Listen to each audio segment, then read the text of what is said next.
Here, the government has dropped plans to require people to sign up to its digital ID scheme in order to prove their right to work in the UK. Nearly 3 million people had signed a petition to Parliament opposing the proposal to make the IDs mandatory. The change of policy is the latest in a series of climb-downs by the government. The Chancellor, Rachel Reeves, was asked about the government's rollback on digital IDs on BBC Breakfast. On the digital ID, for starters, I do think this story has been a bit overwritten. We are saying that you will need mandatory digital ID to be able to work in the UK. Now, the difference is whether that has to be a one piece of ID, a digital ID card, or whether it could be an e-visa or an e-passport.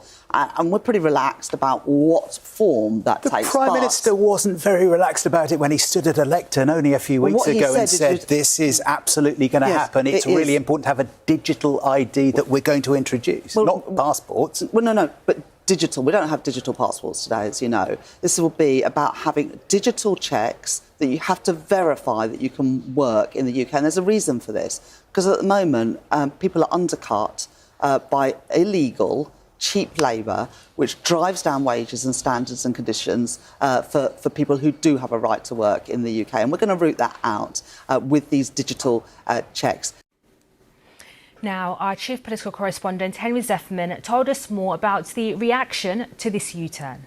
I think there is no getting away from the fact that this is a significant change to the policy as first announced by Sir Keir Starmer just 4 months ago.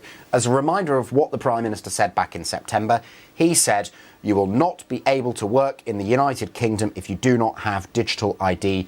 It's as simple as that. And what he meant by digital ID there pretty clearly was this new digital ID system that the government is rolling out.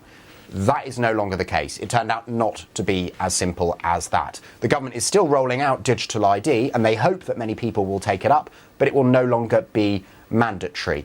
That is a significant change. I think it's partly to do with the fact that this became an unpopular policy and the government was anxious about that detracting from what they still hope will be a pretty significant transformation to how public services work as a result of this digital ID, even if that's pretty different to the rather narrow explanation that was originally given for digital ID, which was to combat illegal immigration specifically. In terms of the reaction to this, well, look, as you'd expect, the government's political opponents are pretty unimpressed. Reform UK saying this is a victory for individual liberty. The Liberal Democrats saying Number 10 must be bulk ordering motion sickness tablets to cope with all the U-turns. And the Conservatives questioning Keir Starmer's authority.